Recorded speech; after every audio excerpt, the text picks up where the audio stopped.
Vamos lá. Então, vamos começar com o segundo estudo da carta de Paulo aos Colossenses. Nós já falamos na semana passada que essa igreja é muito interessante, porque Paulo nunca chegou a conhecer os Colossenses, ele nunca foi para lá. E Paulo, nem foi ele que abriu a igreja. E mesmo assim ele dava assessoria, porque isso é o trabalho apostólico. O trabalho apostólico é esse, é de dar assessoria para as igrejas, tá? Então as pessoas acham que o cargo de apóstolo é hierarquia, né, da igreja. Não, é um serviço diferente. Então, assim, não tem gente mais, o apóstolo não é mais importante do que o outro. São serviços diferentes, tá? E Paulo era o apóstolo, fala que é o apóstolo fora de tempo, porque ele conheceu o evangelho. Jesus se apresentou para ele depois, né, da morte e ressurreição, foi uma visão, então ele fala que ele é o apóstolo fora de tempo, e nem por isso ele é menos. Aliás, ele escreveu a maior parte da Bíblia, o que uma pessoa só escreveu foi ele, tá? Tirando Moisés, que escreveu o Pentateuco, nós vamos falar do Gênesis em outro momento, mas foi Paulo que escreveu a maior parte. Então, o que acontece aqui? No capítulo 3, nós vamos tentar ver o 3 e o 4 hoje. O que acontece aqui? A pergunta, qual é a lógica de Paulo para os convertidos, tá? Então, eu vou ler o texto para a gente entender o que é que ele está falando aqui. Portanto, se fostes ressuscitados juntamente com Cristo, buscai as coisas lá do alto, onde Cristo vive, assentado à direita de Deus. Então, ele coloca aqui, se fostes ressuscitados, isso quer dizer o quê? Que nós fisicamente morremos e ressuscitamos? Não. Se Jesus morreu na cruz para nos livrar do pecado, nos livrar da morte, e ele ressuscitou para dar a vida eterna, a Bíblia diz que nós ressuscitamos com ele porque nós não já somos mais passíveis de julgamento, que é a morte eterna, tá? Então ele diz, se vocês foram ressuscitados, quer dizer, nova vida, aqui nós não estamos falando de reencarnação, não estamos falando nada disso, estamos falando do velho homem, que era aquele que é criatura de Deus, e depois, quando você encontra com Jesus, aceita ele como o seu salvador e o seu intermediário, você passa a ser filho de Deus. Então, o velho homem morreu. Então, a Bíblia sempre usa essa analogia, tem que ficar bem claro na nossa cabeça, tá? Então, é assim, a Kátia, antes de encontrar Jesus, mesmo que nasceu na igreja, foi criada na igreja. Eu lembro exatamente o dia que eu convidei Jesus para morar na minha vida, tá? Eu tinha 14 anos, tinha 15. 15? Já tinha 15. Então, o velho homem é aquele para trás. Então, quer dizer que eu ressuscitei, eu morri, o velho homem, e nasci de novo, tá bom? Então, Paulo fala aqui. Bom, já que você tá nessa, resumindo, buscai as coisas do alto. Pensai nas coisas do alto e não da terra, porque morrestes e a vossa vida está oculta juntamente com Cristo em Deus.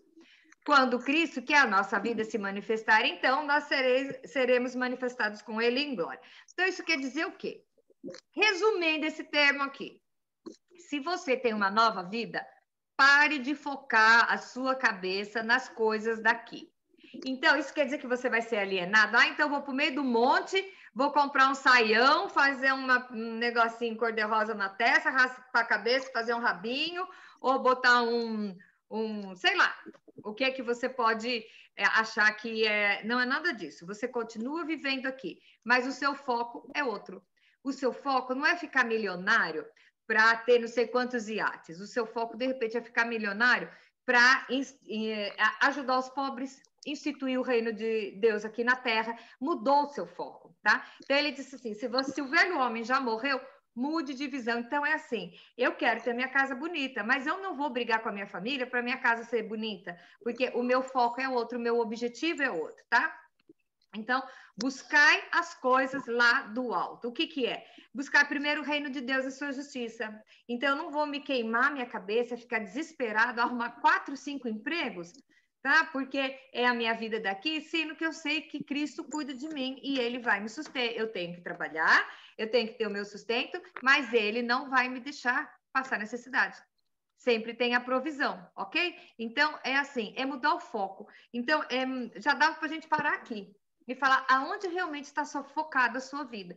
Você sabe, nós tivemos a nossa irmã querida, amada, que passou, ela disse que foi que ela viu a morte de perto, né? Que ela passou pelo vale, e todo mundo que passa por uma situação dessa começa a valorizar as outras coisas, né? Então, e nós que vivemos, quando nós perdemos algum querido, a gente também muda o nosso foco. Quando você fica doente, você muda o seu foco. Então, eu pergunto para você, qual que é o seu foco? Né? É pensar nas coisas daqui ou você é nova criatura e vai buscar as coisas lá do alto, tá? Não estou dizendo que é para você ir para o mosteiro, não. É para você ter outro foco, tá? O que é mais importante na sua vida. Aí, tem um mandamento, outro mandamento, que está contido, que está lá no verso 2. Vamos ter que decorar isso. Pensai nas coisas do alto e não nas daqui da terra. Você vai se preocupar, vai entrar no Facebook para ver notícia, para ver piada. Eu uso o Facebook para dar risada, tá? Para trabalhar e para dar risada, porque as piadas são ótimas. Mas é assim, o meu foco, em vez de ler notícia, eu vou ler a minha Bíblia, tá? E vou ver a notícia quando dá tempo. Porque se Deus governa a minha vida, todas as coisas vão acontecer. Tudo coopera para o bem dos que amam a Deus e aqueles que têm um propósito. Eu sei que eu tenho um propósito na minha vida. Então, tudo que acontecer vai ser para o meu bem, tá bom? Então, pensar nas coisas do alto e não nas daqui da terra. Se é que você foi ressuscitado com Cristo, tá bom? Aí vem. 3. Quais as características dos que não encontraram a Cristo? Veja bem. Isso aqui eu nem relacionei, eu vou ter que ler o texto, tá? Olha só, pausadamente para que todo mundo entenda. Se não der certo, levanta a mão que eu faço um desenho. Olha que explícito que está isso. Fazei, pois, morrer a vossa natureza terrena. O que é a natureza terrena? São os nossos desejos da terra, naturais, tá? Humanos. Aí vem. E aí eu vou ler uma lista aqui, vocês vão falar, não, mas eu não tenho nada disso. Você não precisa responder para mim. Olha aí para você e vê se lá no fundinho a natureza terrena não tem isso. Fazei, pois, morrer a vossa natureza terrena. Prostituição, impureza, paixão, lascívia, desejo maligno e avareza, que é idolatria. Idolatria é pecado? É. E é muito fácil você falar do idólatra. Aquele que adora os deuses. Porque o hindu adora a vaca. Porque não sei o quê. Filho, nós, muitas vezes, fazemos do dinheiro o nosso ídolo. Nós fazemos Quer ver? A nossa casa é o nosso ídolo. Quando você chega numa casa que a mulher passa o dia inteiro limpando, tirando pó, ela tira pó do chão 4 vezes ao dia, que a hora que você entra tem pantufa para você entrar, você vai andando, ela vai limpando atrás, qual que é o ídolo dela? Tá? Então, não, a idolatria é pecado. Idolatria é você colocar qualquer coisa no lugar de Deus, tá? Isso é idolatria. Aí você vai falar, mas nada disso eu tenho, então eu vou ler de novo. Prostituição. A prostituição não é só você sair com o marido do outro, não. Prostituição é trazer coisas impuras para dentro do seu relacionamento. Você titubear, tanto que a palavra lá no Velho Testamento fala que o povo agia como prostituto porque adorava outros deuses. Punha outros deuses, isso também é prostituição, tá? Impureza, paixão lasciva, desejo maligno. O que é desejo maligno? Odeio o Lula, eu quero que ele morra. Eu quero que ele morra. Que bem feito que outro. Desejo maligno, é tudo aquele desejo que vem do inimigo. Né? Alguém pega carona nisso aí? E a avareza, a avareza é de lascar. A gente tem que gastar o dinheiro? Não. Jogar dinheiro fora? Não. Nós temos que guardar? Temos. Porém, a avareza é o quê? O que é um avarento? É aquele que o dinheiro está acima, o dinheiro é o ídolo, está acima de todas as coisas. É aquele que passa necessidade para guardar dinheiro. Aquele que não dá, tem que ajuntar. Eu tinha uma funcionária que ela passava fome porque ela tinha que ter dinheiro na poupança. Aliás, acho que isso é mal de manicure, já conheci 2 assim. Eu pego todo o meu salário e divido. Metade eu vivo, metade eu ponho na poupança. Então, peraí. Então, o seu Deus é o dinheiro. Você passa fome? Você não se alimenta direito? Sabe? E nós vemos aqui, neste país onde estou, nós vemos muitas pessoas que vêm para cá atrás do Deus Mamon, que é money, money, money, money, money. Já tem uma casa, já tem o carro, mas eu vou trabalhar. Aqui o povo limpa a casa, né? Para quem não sabe aí do Brasil, limpar a casa aqui é um business e tanto. Aí eu escuto a mulher falando assim, Deus me abençoou. limpo 5 casas por dia, semana inteira. Filha, não foi Deus que te deu isso, foi o capeta. Porque você limpando 5 casas por dia, semana inteira, você tem tempo para cuidar, olhar para o seu marido, cuidar do seu filho, você tem tempo para ler a Bíblia, você tem tempo para ter um lazer com a sua criança, com o seu filho, ver o seu filho crescer. Gente, você acha que isso foi Deus que te deu? Cadê a vida em abundância? Cadê o dia de descanso? Não tem. Então, é questão de você não ter equilíbrio. Temos que trabalhar? Temos. Não, eu tenho um projeto, eu vou comprar minha casa, eu vou pagar minha casa, eu vou pagar uma conta. Ok, não importa, vai trabalhar. Mas o seu foco não pode ser o dinheiro, porque senão ele vira o seu ídolo, tá? E a Bíblia é muito clara com idolatria. Porque nessas coisas, por intermédio dessas coisas, é que vem a ira de Deus. Ah, então Deus se ira? Ah, mas Deus não é amor? Deus é tudo bem? Ah, é porque Deus é amor. Eu posso fazer tudo que é o evangelho da graça. Eu posso fazer tudo de errado. No final, Deus é amor, Deus vai me livrar. É assim? Não. Não. A palavra de Deus diz, você tem que vir a Jesus como está. Do jeito que você está. Ele te aceita do jeito que você está. Mas a partir daquele momento que você está lá, é tentar mudar. É ir melhorando, é crescendo. É por isso que nós estamos aqui estudando a Bíblia. E eu vou fazer uma contagem porcentagem, quanto da Bíblia que nós já estudamos. Vou fazer um porcentômetro para a gente ver o quanto, porque nós estamos estudando, né? Nós não estamos só lendo, nós estamos estudando. Então, o que acontece? Deus se ira com você. Deus matou mais gente no Velho Testamento do que a Segunda Guerra Mundial, sabia? Porque pisou fora, manda matar. E era um negócio tão complicado que mata o fulano e toda a sua casa. Aí agora você fica com dó, mas as criancinhas, não sei o que, filha, Deus era pior antes de Jesus, a linha era mais dura, tá? Então, a ira de Deus vem sobre os filhos da desobediência. E aí vem, agora, pois, despojai-vos igualmente, quer dizer, se livra de tudo isso. Agora vem outra lista, gente. Aqui as coisas que você pode falar que você não pertence a isso aí, né? Prostituição, impureza, paixão lasciva, desejo maligno e avareza. Ah, não, mas eu não me enquadro nisso. Então, agora vem o segundo turno. Ira, indignação, maldade, maledicência, linguagem obscena no vosso falar. Não mintais uns aos outros, uma vez que já despistes do velho homem. Quer dizer o quê? Se você já não tem mais, você já está no caminho de santificação, você não pode continuar fazendo essas coisas. Você tem que se despir, quer dizer, tirar fora. Prostituição, impureza, paixão lasciva, desejo maligno, papapá, ira, indignação, maldade. Gente, sabe o que é maledicência? É falar mal do outro. E a gente fala mal do outro. Fala ou não fala, tá? Linguagem obscena. Gente, e não solta um palavrão de vez em quando? E, assim, na minha casa não tem, né? Mas enquanto eu já não falo palavrão, mas de repente você fala uma coisa assim que não é uma coisa boa para você falar, né? Que falava nome feio, falava você deseja mal para o outro, tudo. Isso tudo é linguagem obscena no vosso lar, no vosso falar. E não mintais. Mentir não é simplesmente eu contar uma mentira, eu fazer você acreditar, induzir você a acreditar numa coisa que não é verdade também é mentira. Olha que pesado isso.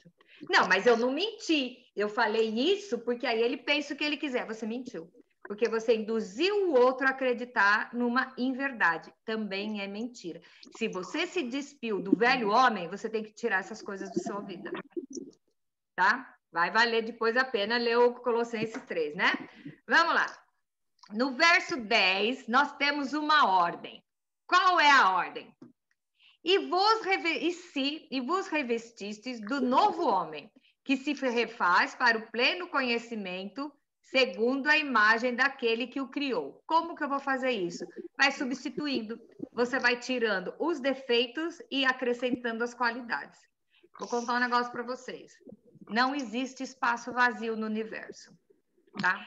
Mas, outra lei da física, 2 corpos não ocupam o mesmo espaço ao mesmo tempo. Isso vale com características também. Nós já estudamos sobre a fonte. Não sai água boa e amarga da mesma fonte. Tá saindo o que da sua vida? Qual é a característica que você tem? Você pode ser chamado de cristão, pelo seu comportamento, as pessoas que te rodeiam, elas veem em você a imagem de Cristo refletida, as qualidades estão superando os defeitos, ou você ainda está entrando no pacote, pertencendo à rodinha, lembrando o velho homem. É um processo, tá? É um processo. É impossível? Não. Agora, a pergunta 5 é muito legal, porque fala, há alguma discriminação no povo de Deus, gente? Olha aqui. No qual não pode haver nem grego, nem judeu, circuncisão, nem incircuncisão, bárbaro, cita, escravo, livre, porém Cristo é tudo em todos.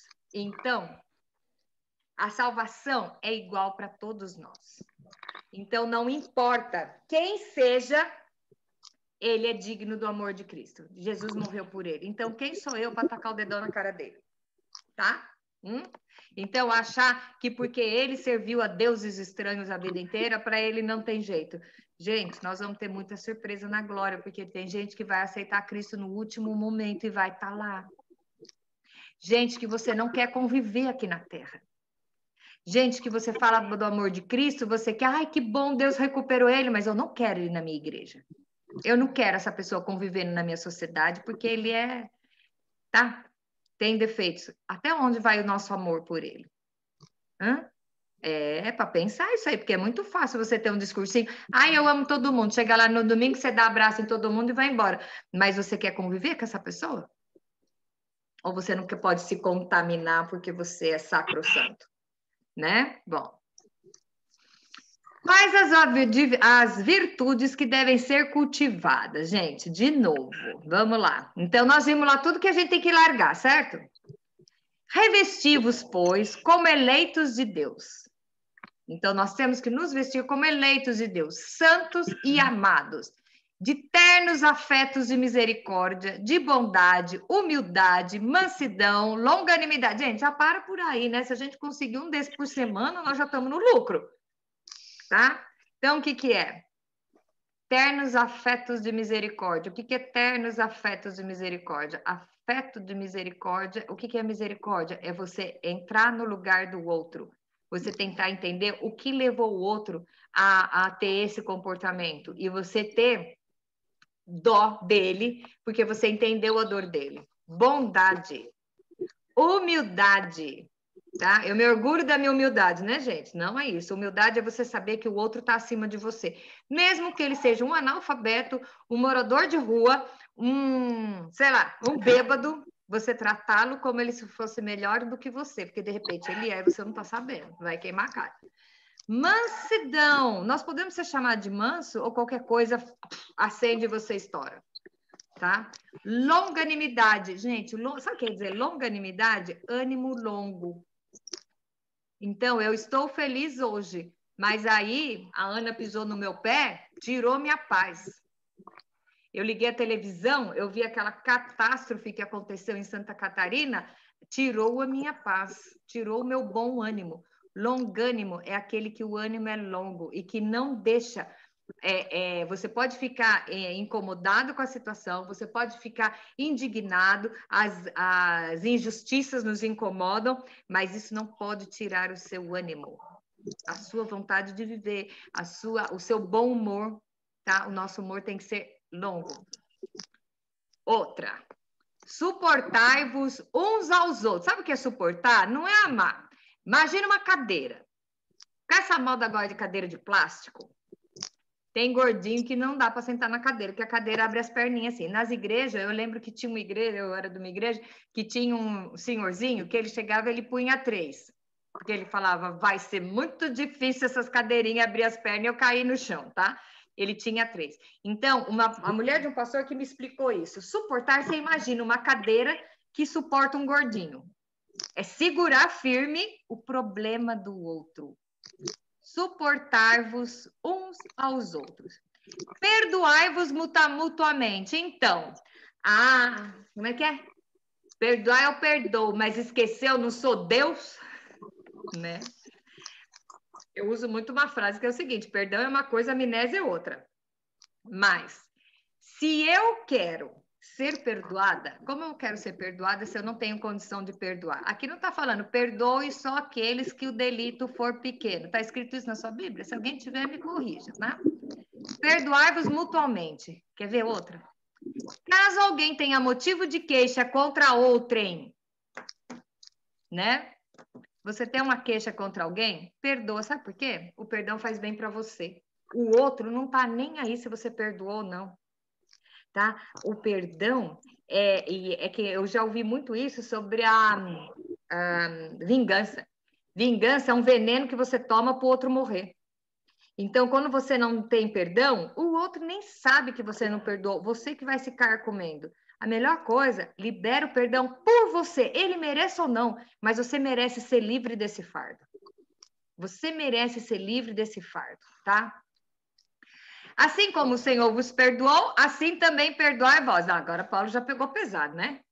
Porque o Senhor nos perdoou de tudo. Será que eu sou capaz de perdoar o meu irmão de tudo? Aqui ele está falando. Perdoai também. Ok?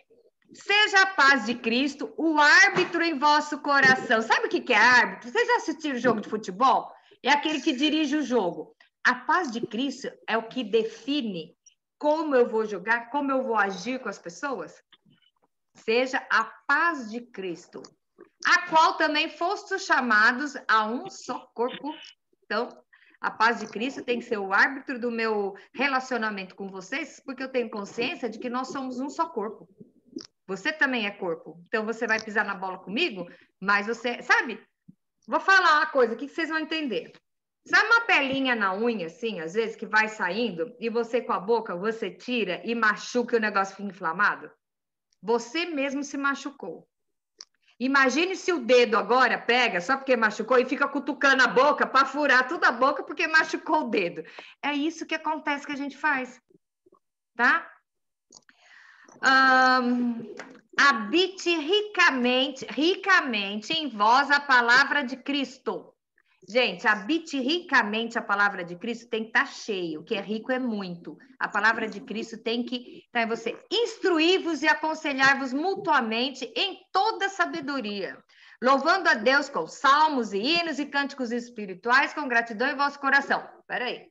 E tudo o que fizerdes, seja em palavra, seja em ação, fazei-o em nome do Senhor, dando por ele a graça ao meu Pai. Então é o seguinte, ouvia isso quando eu era criança. Você vai varrer a casa? Varre a casa como se você fizesse para o Senhor. Você vai começar a ter o hábito da excelência. Então, gente, quantas e quantas vezes eu ganho os cutucão do pai por causa disso?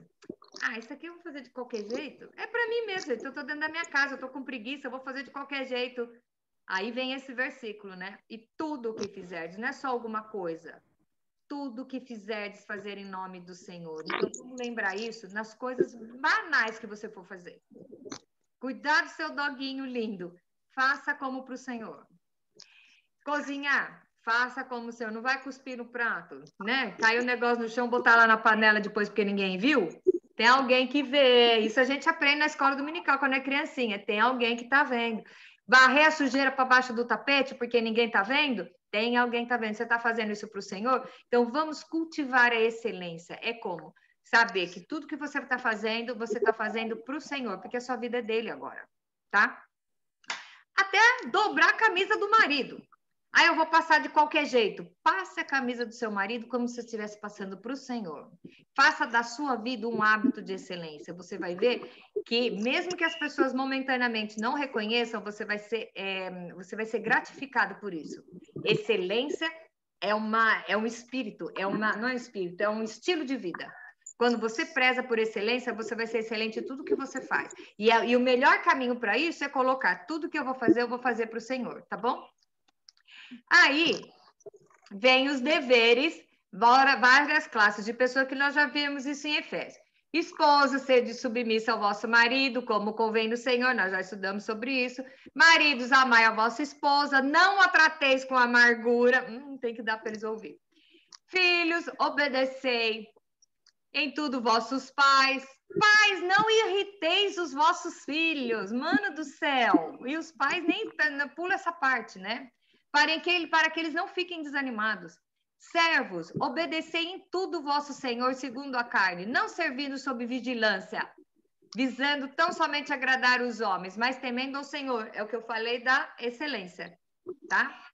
Considere que você é subalterno a uma pessoa, mas na verdade você é subalterno ao Senhor. Aquele lá está só no meio do caminho. Você faz como se fosse para o Senhor. Senhores, tratai os servos com justiça e com equidade. Aí eu lembro dos avós da Ana, que o primeiro pedaço era para quem servia. Não vou me esquecer jamais disso, tá? Era para que servia. Certos também que vós tendes um Senhor nos céus. Então, você tem alguém trabalhando para você, mas você também é servo de alguém. Então, trate as pessoas como... Aqui vem atrelado a história da humildade, tá? Outra dica para acertar no que fazemos, está a pergunta 8. Servos, obedecei em tudo o vosso Senhor segundo a carne, não servindo apenas sob vigilância, então somente agradar os homens. Tudo quanto fizerdes, fazei de coração para o Senhor e não para homens, cientes de que recebereis o Senhor a recompensa da herança. O grande barato de tudo isso é o quê? Tudo isso que nós lemos até agora, nós vamos receber a recompensa do Senhor. Então já vale a pena por aí. Não é só para eu ser bonzinho. A Paulo está falando que nós vamos receber uma herança do Senhor, porque ao Senhor é que nós estamos servindo. Tá? Dava para parar aí, fazer um monte de bilhetinho e pregar na geladeira, mas tem mais.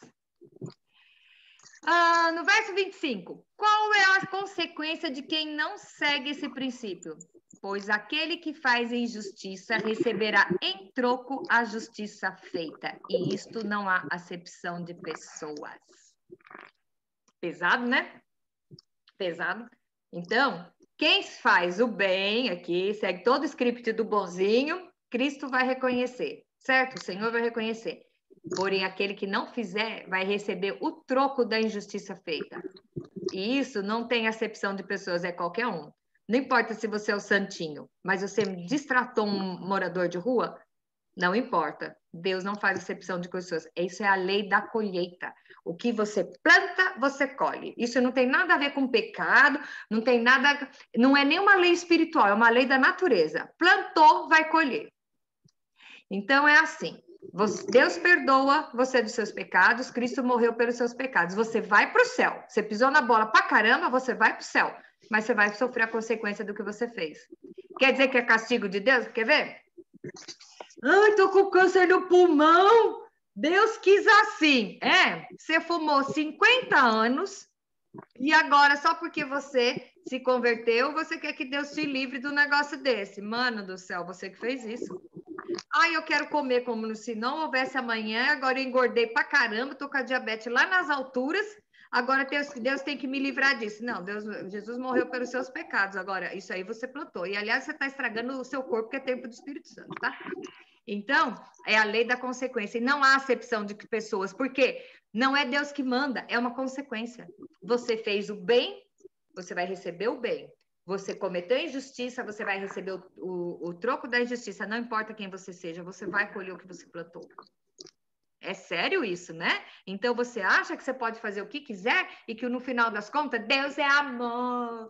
Então, Deus é amor. Vem todos para mim que tá tudo certo, vou zerar a sua conta. Não, filha, a conta chega. A conta chega. Aí você vai falar o quê? Mas então, o que eu faço com o que eu já fiz para trás? Faz o seguinte, a Bíblia diz que o amor cobre multidão de pecados. Então, começa a fazer mais coisa certa para a balança desequilibrar, entendeu? É essa a temática da coisa, né? Como nos comportar com os de fora? Como se deve orar? Perseverar em oração, vigiando com a oração. Perseverar.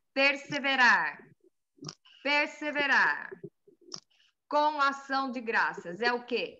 Senhor, cura a Dina e eu te louvo porque o Senhor já curou, mesmo quando ela está lá no hospital de bruços. Senhor, cuida, resolve a situação do país, mas eu te dou graça porque eu sei que o Senhor vai resolver, né? E o Senhor é o controle de todas as coisas, tudo está nas suas mãos. Senhor, tudo que você for pedir, perseverar, com ação de graça, suplicai. Aí ele fala, ao mesmo tempo, por nós, que ele estava preso, né? para que Deus nos abra a porta à palavra e a fim de falarmos o mistério de Cristo, pelo qual também estou algemado para que manifeste como eu vou fazer. Então, ele pede que orem para ele, para que Deus mostre o que é que ele tem que fazer. Gente, ele estava preso. Em vez de ele estar preso e estar chorando e falando, ó dia, ó mês, ó ano, para mim acabou, ele está pensando, como é que é preso? Eu posso continuar fazendo o que eu tenho que fazer. E naquela época, né, gente, não tinha Facebook nem WhatsApp, né? Então era escrevendo carta, ele ainda era cego, né, gente? Zarou e não podia escrever. Tinha que sempre arrumar alguém que concordasse com o que ele estava falando para escrever certo o que é que ele estava falando, né? Bom. Como nos comportar com os de fora? Portai-vos com sabedoria para com os de fora. Aproveitais as oportunidades. A vossa palavra seja sempre agradável, temperada com sal, para saberdes como deveis responder a cada um. Vou contar um caso do senhor meu pai. Meu pai era, digamos assim, intenso. Então, ele ia e falava de Jesus para você. Ok. Se você era assim, meio resistente, não queria, vou pensar, e falava, então tá bom, então vai lá pro inferno e beija a boca do capeta e larga a mão. Meu, o cara não ia querer saber de crente nunca mais, né? Então, o que que acontece? Portai-vos com sabedoria. Então, nós estamos aqui porque nós somos ministros, certo? Se você fosse salvo só para... Jesus morreu na cruz só para você não ir para o inferno, você, quando teve o um encontro com Cristo, resolveu mudar de vida, fulminou, subiu. Oh, Ana subiu, se converteu, subiu. Então, aqui, muda a desgraça, né? Não ia ter crente aqui. Mas o que que acontece? Você continua aqui. Você continua aqui por quê? Para você contagiar os demais. Como você vai contagiar? Mandando todo mundo para o inferno, dizendo que todo mundo vai para o inferno, sua mãe vai para o inferno, você vai para o inferno porque você usa brinco, porque você pinta a unha, porque você usa calça comprida, porque você não reza no monte das lamentações, porque... Gente, peça para Deus te dar sabedoria de como você vai abordar as pessoas. Como você vai contagiar as pessoas. A sua palavra seja temperada com sal. Temperado não é exagerado. Alguém já jogou sal 2 vezes na comida? Ficou insuportável, ninguém consegue comer. Do mesmo jeito que uma comida sem sal, ninguém consegue comer, tem que ser temperada. Então, como você vai lidar com os de fora? Seja agradável, aproveite as oportunidades. Não vai ficar falando... no momento que você sabe que a pessoa não vai escutar, mas aproveita a oportunidade e mostra o lado bom da coisa, o lado bom de seguir a Cristo. E quem convence é o Espírito Santo, a sua função é só falar, tá? E a sua palavra tem que ser sempre agradável e pedir sabedoria para você saber o que falar e na hora que falar, tá? Tudo bem aí? Passamos a primeira metade, preparado para a segunda? Foi light essa parte, agora vem a segunda. Aí a pergunta é, quem levou essa carta aos Colossenses, tá? Quem levou foi olha lá, quem quer ideia de nome? Tíquico. Gente, Tíquico é sacanagem, né? Irmão amado e fiel ministro, conservo do Senhor, de tudo vos informará. Vou-lo envio como expresso propósito de dar conhecimento da nossa situação, bababá. Levo também o Onésimo, Aristarco e Marcos. Nós vamos ver qual foi o problema. O Marcos era primo de Barnabé. O Marcos é o que escreveu o Evangelho de Marcos. Marcos escreveu porque ele ouviu de Barnabé. E Paulo e Marcos brigaram. Brigaram numa época aí, para você ver como que é, né? O reino. Eles brigaram porque Marcos falava uma coisa, Paulo não concordava, mas assim, não concordavam, mas estavam na obra junto. Tanto que agora ele enaltece as qualidades de Marcos, tá? E Marcos foi escrever o Evangelho de Marcos. Se você quer saber Jesus em ação, tudo que ele fez, você vai para Marcos. Marcos explica um Jesus atuante, porque ele ouviu tudo de Barnabé, tá? E Jesus, o justo, né? Os quais são os únicos de circuncisão que cooperam pessoalmente. Então, era o seguinte, Paulo é da incircuncisão, porque ele é dos gentios, mas tinha os da circuncisão que trabalhavam juntos. Então, não importa a forma do meu culto. Eu vou me juntar com quem prega o evangelho de Cristo. Vamos deixar as bobagens de lado? Vamos deixar as bobagens de lado e vamos nos juntar para pregar o evangelho para toda criatura e deixa as periferias, deixa a calça comprida, deixa os rituais de lado, porque isso realmente não importa. Isso são coisas criadas por homens. Vamos prestar atenção na essência? Então, vamos lá. Saúda-vos, Epáfras. Olha o que aconteceu com Epáfras. Epáfras foi o que montou a igreja de Colossenses, o que abriu a igreja de Colossenses, tá? Olha o que acontece com Epáfras. Ele foi lá para a prisão para ficar com Paulo. Ele não foi preso. Ele foi para a prisão para ficar com Paulo, para poder mandar as cartas para a igreja que ele era. Vamos dizer que ele era o pastor, ou o padre, sei lá como é que ia chamar. Ele era o líder dessa igreja, né? Então, ele diz assim, que dentre vós, servo de Cristo, se esforça sobremaneira por vós nas orações, para que conserveis perfeitos e plenamente convictos. E dele dou testemunho de que muitos se preocupam por vós e pelos de Laodiceia e o de Herápolis. Saúda-vos também Lucas. Lucas é o que escreveu o evangelho, que era médico, tá? Damas, Laodiceia, Ninfa, papapá, ok? Então, são essas pessoas que estavam com ele em Colossos. Agora, vem cá. No verso 17, temos um conselho para Arquipo, que deve ser seguido por nós. Qual é? Atenta para o ministério que recebeste no Senhor para o cumprires. Esse é para mim e para você. Você sabe qual é o seu ministério? Todos nós temos um. Nós somos chamados segundo um propósito. E qual é o seu propósito? Tá? Qual é o ministério que você tem? Você tem que saber qual é. Atente para ele para cumprir. Então, eu pergunto para você, você já sabe qual é o seu papel no corpo? Qual é a sua função no corpo? Ah, o meu papel é pregar em estádio. Então, vai lá cuidar do arrumar o estádio. Não. O meu papel, eu conheci a Cássia, gente, fazendo célula, grupo de estudo bíblico com adolescente do bairro dela, ela fazia lanche, que ela cozinha pra caramba, sabe? E ela fazia lanche o povo para a criançada. Então, eu acho que a criançada ia lá, traz o lanche dela, tá? O resto era desculpa. Então, ela atraía o pessoal com o lanche e pregava o evangelho, tá? Isso eu conheci, eu vi com os meus olhos, tá bom? De repente, o seu ministério é o quê? É orar pelas pessoas. É orar. Então, eu não sei qual é o seu ministério. Vou falar para vocês, eu tenho dúvida até de qual que é o meu, por isso que eu vou atirando para tudo que até lá, numa hora eu acerto. Mas atente para o ministério que você recebeu do Senhor para o cumprir. Não adianta você saber para que você foi chamado se você não vai cumprir. Não, mas eu quero fazer tal coisa. Ok, não dá para fazer o que você quer agora, vai fazendo outra. Vai fazer, você não pode ser um membro inerte no corpo. Não pode ser um membro inerte do corpo. Você tem que saber para que você foi chamado. Isso é uma questão de identidade, tá?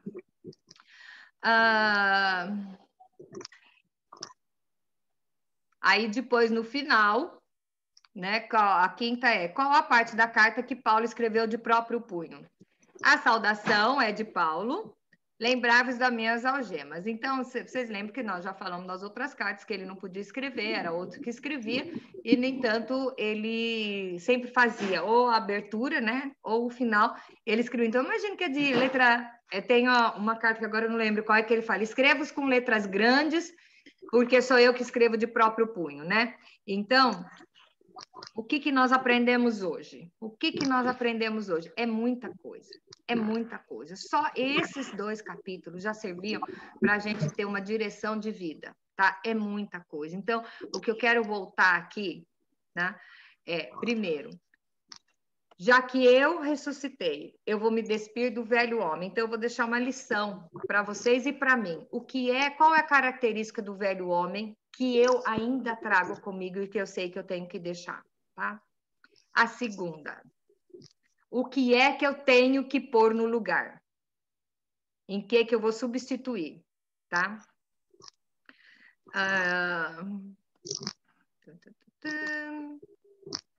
Não existe acepção de pessoas. Deus é justo.